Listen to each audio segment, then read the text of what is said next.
Have you ever been called crazy or emotionally or mentally ill by members of your own family, either to your face or behind your back? Do you identify as being in the family scapegoat role?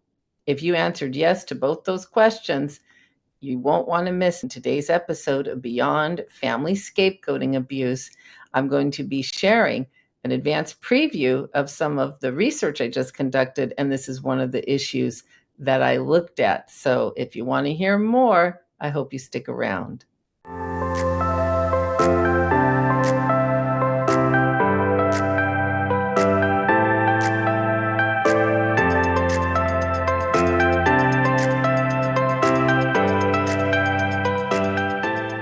Hey everyone, welcome to my channel. I'm Rebecca Mandeville, licensed psychotherapist and family systems and scapegoat trauma expert.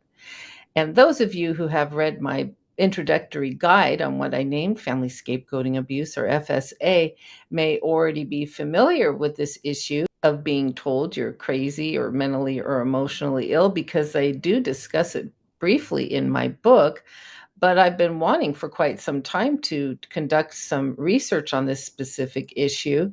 And so I did include a question about this in the survey that we just wrapped up. If you missed taking it, that's okay.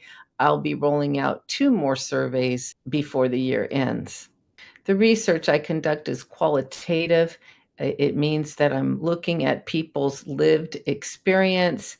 The pool of research respondents are people who identify as being in the family scapegoat role. So that's an important consideration to remember when you're looking at my research results. I also like to point out that this is not peer-reviewed research.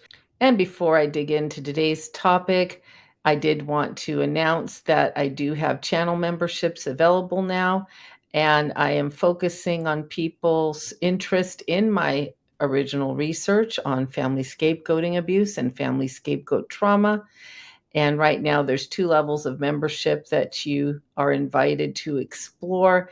And you can find out more by clicking on the white join button on my channel's homepage. And I'll also leave you a link in this video description. So, why would someone be told that they're crazy or mentally or emotionally ill or psycho, whatever words they want to use? Why would they say this about someone in their own family or to someone in their own family when it's simply not true? There's a lot of reasons that this can happen. This is a way to depower the target of abuse. This is a way also to do what I called in a recent video a preemptive strike. If you can be successful in invalidating someone as a believable reporter, or invalidating someone's perceptions or their intelligence, their ability to see into the truth of things, then that's going to possibly protect you from being called out on your abusive behavior. In the end, this is a defensive maneuver where the abuser is establishing their sanity, and they are working to establish the insanity, so to speak, of the person that they are abusing. After all, as I say in my book, who would believe the reports of a crazy person? This can be particularly common in families where the scapegoated child is also the victim of sexual abuse. And there will be a strong campaign to discredit that child in case they were to ever report the truth of what was happening to them. I see this dynamic often with the family empath, the child or adult child who is able to really see into family dynamics or into individual dynamics. They can kind of call people on their BS. If they're a fawn type, they might keep it in, but sometimes it's just a look in their eyes. I've had clients tell me a parent has said, "Oh, there's a look in your eyes I don't like," or "Get that look out of your eyes." And again, if you're feeling triggered by this, take a break, put a pause on the video, because a lot of my empath clients have heard this, that there's something that a parent doesn't like about them, and it's a look in their eyes. So imagine you're hearing this as a young child or an adolescent, an adult.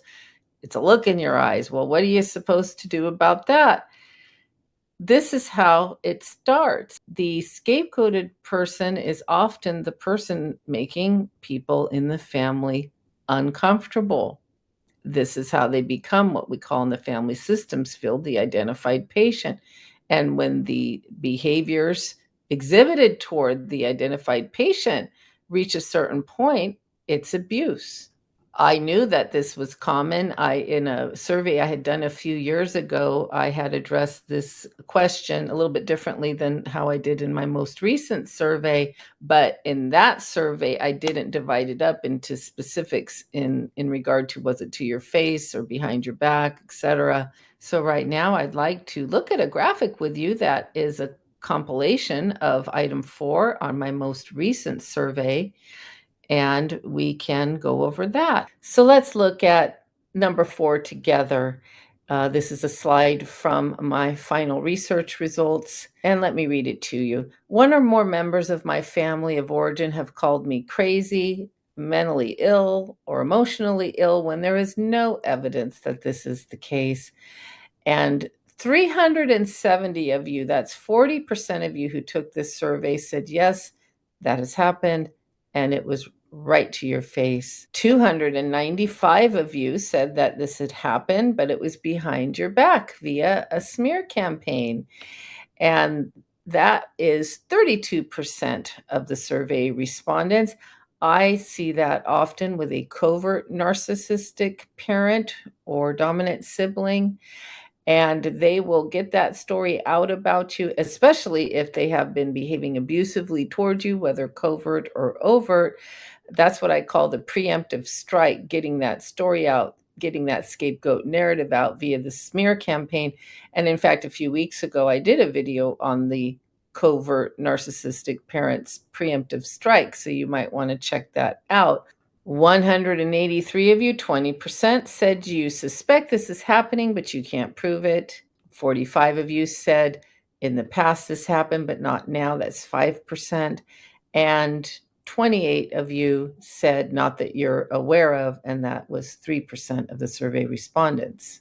Let this soak in. Here's a real visual for you. As I've said many a time, scapegoating in families is poorly understood. It's under researched. That's why I devoted my career to researching on it and trying to get this information out. This is not peer-reviewed research, but this is qualitative research, and that means sharing your lived experience, and that's very, very valuable. So take a few seconds and look at that graph, let it sink in, and see where you fall on it. Now that you've had a chance to see this research data in the form of a graphic, I hope that you feel a sense of validation, or certainly that you're not alone. Validation in the sense that this is indeed an aspect of being scapegoated in your family, the phenomenon of family scapegoating abuse. And you're not alone, because look how many people for sure know it's been said to them, because it was said to their face, 40%, and behind their back probably found out about a smear campaign, 32%. That's 72% of you that know that this has been said about you. Think about that for a minute. We're living in a world where this form of abuse, often lumped into narcissistic abuse, which makes it get lost in conversations around romantic partners and spouses and such. We've got children growing up in families where they are invalidated, dismissed, treated abominably at times, and then told that they're crazy. And we are not even really having social conversations about this. Being told you're crazy by your own family can be traumatizing. A child growing up getting that message can be traumatized. An adult child getting that message can be traumatized. If it's happened enough, they may feel hopeless, invalidated. Their truth is never believed. The fact of their abuse is never believed. How many people are suicidal or have actually committed suicide because of these types of scapegoating behaviors that are happening every day all around us. And I don't know about you, but I'm not hearing enough people talk about this, including in the mental health profession. Imagine how hard a child has to work to try to root themselves in their reality, to believe their own reality, to feel confident going out into the world, knowing they're grounded in a sense of self and a sense of reality. That's unlikely to happen if, from a very young age, you've been invalidated or told you're crazy or that you're not seeing what you're seeing. Going back to the fable I shared in a video a while back about the emperor wearing no clothes, that the child who's most perceptive is often the child that's told they're crazy. This is something that should concern everybody.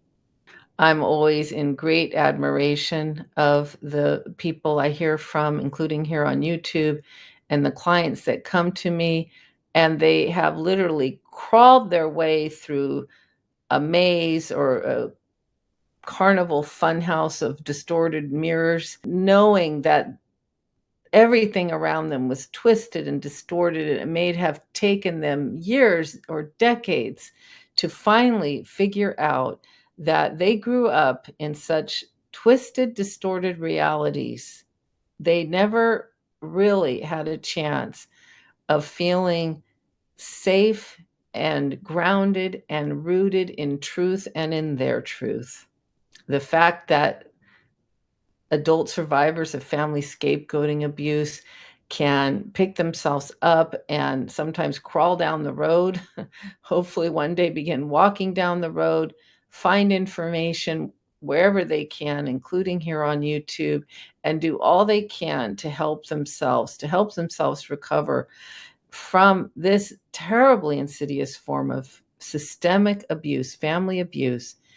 But to have to do all that just to get on some solid ground where you feel like you can live a life where you're not just feeling trauma symptoms all the time or feeling triggered all the time, and working years and years to feel validated. And if nothing else, I hope that my channel offers you some validation. I hope my book offers you some validation. And I hope that you can tell from my videos that this isn't just clinical knowledge, book knowledge for me, or knowledge I got from research. I've lived it too. And I hope that my ongoing work and my ongoing research on the phenomenon of family scapegoating abuse is helping you to feel heard, to feel seen, and to feel validated. And guess what? I know you already know this, but you're not crazy. See you next week.